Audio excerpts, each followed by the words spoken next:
मंडळी, मालिकेत आता खूपच जबरदस्त असा ट्विस्ट आलेला आहे. कारण मालिका आता 360 डिग्रीच्या टर्निंग पॉइंटवर आलेली आहे. अन्नपूर्णाजीने आता कमळीला ज्या ज्या लोकांनी त्रास दिलाय त्या सगळ्या लोकांना धडा शिकवत कमळीला तिचा हक्क मिळवून दिलेला आहे. कारण गौरीने समोर येत आता अन्नपूर्णाजीला आणि आजोबांना सगळं काही खरं सांगितलेलं आहे की कमळी तुमची मोठी नात आहे आणि तीच राजन परिवाराची सगळ्यात मोठी नात आहे.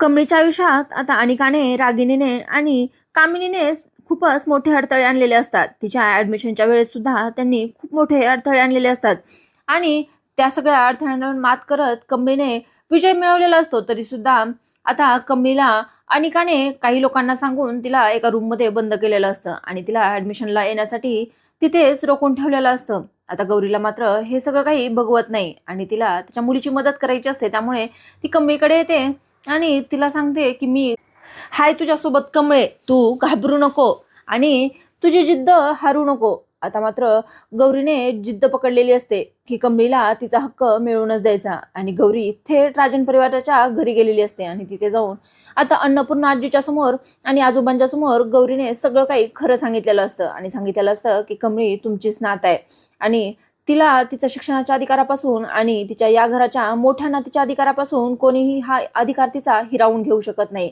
आता मात्र कमळीचं हे सत्य अन्नपूर्णाला आणि आजोबांना पटलेलं असतं.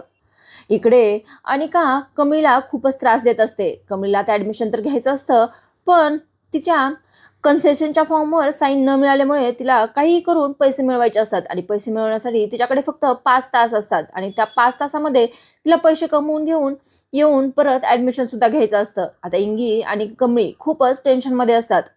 इंगी म्हणत असते कमळीला, कमळे आता कसं करायचं ग, आपण लयच मोठं संकट आले की ग आपल्यावर, आपण आता एवढे पैसे कुठून आणणार. पण कमळीचा कॉन्फिडन्स मात्र कमी होत नाही आणि कमळी कॉन्फिडन्स मध्ये म्हणत असते की आपल्याला ऍडमिशन तर मिळवायचंय आणि पैसे तर आपण मिळवणारच आहेत 5 तासात. आता तेवढ्यातच तिथे ऋषी आलेला असतो आणि ऋषी म्हणत असतो बरोबर, अगदी बरोबर, असा कॉन्फिडन्स असायला पाहिजे. आणि तेवढ्यातच आता इंगी चिडवत म्हणत असते की हा कॉन्फिडन्स कोणी घेणार नाही, नाहीतर विकून आपण पैसे नक्कीच आणले असते. पण आता ऋषी म्हणत असतो की पैसे तुम्हाला नक्की मिळतील. आता तेवढ्यातच अनिका तिथे आलेली असते आणि अनिका म्हणत असते अरे हो हो ऋषी, तू तर भिख्यांना देशीलच ना. आणि ऋषी म्हणतो मी त्यांना पैसे देणार नाही आणि कमळी पैसे सुद्धा घेणार नाही असं आता ऋषीने अनिकाला म्हटलेलं असतं. पण अनिका म्हणते असं कसं रे ऋषी, तू नाही भीक दिली तर ह्यांना रस्त्यावर भीक मागायला लागेल. आता कमळी आणि इंगी खूपच चिडलेले असतात आणि ऋषी सुद्धा खूप चिडलेला असतो आणि ऋषी म्हणतोय की कमळी खूप स्वाभिमानी मुलगी आहे, ती अशी कोणाकडूनही पैसे घेणार नाही, ती काम करून पैसे मिळवेल असं म्हणते. पण आता ऋषीने खूपच भन्नाट आयडिया तयार केलेली असते कमळीला पैसे मिळवून देण्यासाठी आणि त्याने आता बंड्याला काम शोधण्यासाठी सांगितलेलं असतं आणि बंड्याने त्यांच्यासाठी काम सुद्धा शोधलेलं असतं. एक संस्था असते ज्याच्यामध्ये फ्रीमध्ये टोप्या आणि पाणी विकून त्यांना पैसे मिळणार असतात.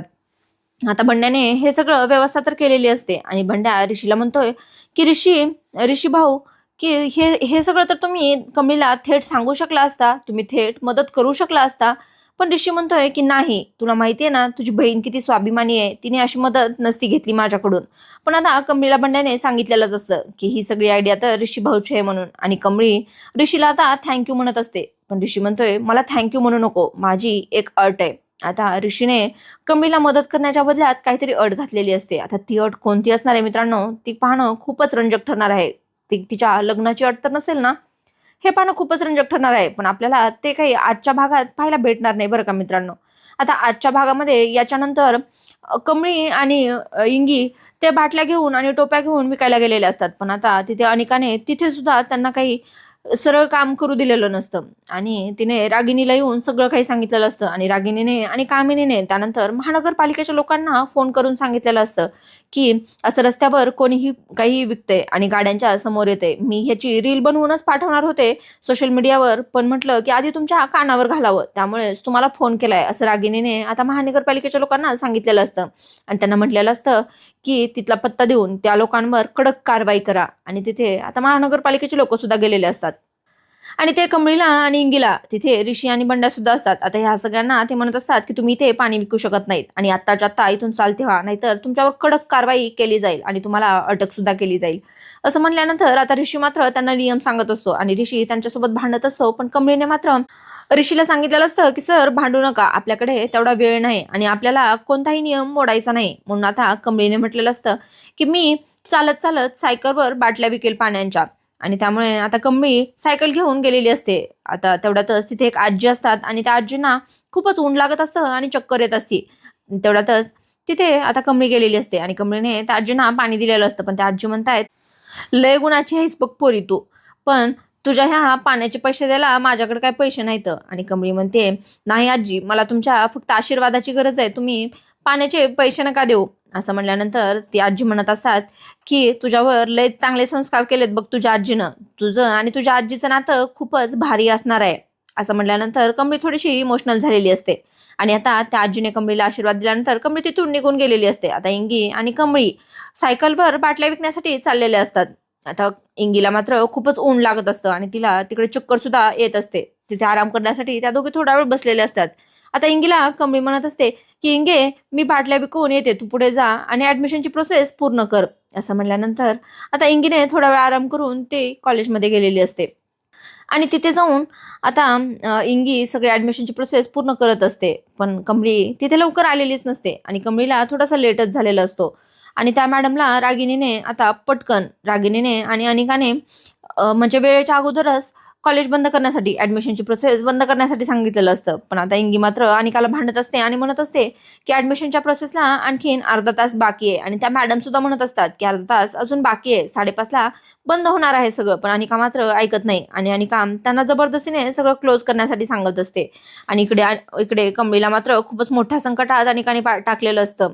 एका मुलाला पाठवून तिने त्या मुलाला पैसे देऊन आणि कमळीला तिथे कोंडून ठेवण्यासाठी सांगितलेलं असतं आणि तो मुलगा तिथे कमळीला कोंडून गेलेला असतो. आता कमळीला मात्र समजत नसतं की काय करायचं. आणि तेवढ्यातच तिथे गौरी आलेली असते. गौरीला कळलेलं असतं की कमळीवर खूपच मोठं संकट आले आणि गौरीने आता कमळीची मदत करण्यासाठी एक खूपच भन्नाट आयडिया सुचलेली असते तिला. आणि तिने डायरेक्ट आता राजन परिवाराच्या घरी जाऊन सगळं काही खरं सत्य सांगितलेलं असतं. आणि सगळं सत्य ऐकल्यानंतर अन्नपूर्णा आजीने आता कामिनी, रागिनी आणि अनिकावर कडक कारवाई केलेली असते आणि त्यांना पोलिसांकडे सुद्धा दिलेलं असतं. आणि त्यानंतर इकडे कॉलेजमध्ये येऊन आता कमळीच्या बाजूने ऍडमिशन सुद्धा तिने अन्नपूर्णाजीने घेतलेलं असतं. आणि अन्नपूर्णाजीला कळलेलं असतं की कमळीच तिची खरी नात आहे म्हणून. आता अन्नपूर्णाजीने कमळीची भेट घेतलेली असते आणि तिला खूपच आनंद झालेला असतो, कारण तिला तिची मोठी नात मिळालेली असते. राजन सुद्धा खूप खुश असतो, सगळेजण खुश असतात. पण अनिकाचा पारा मात्र खूपच चढलेला असतो आणि ती खूप तनतन करत असते. आता आजचा भाग कसा वाटला मित्रांनो, कमेंटमध्ये नक्की सांगा. व्हिडिओ आवडल्यास लाईक करा आणि आपल्या आवडत्या मालिकांचे अपडेट्स पाहण्यासाठी चॅनलला सबस्क्राईब मात्र नक्की करा.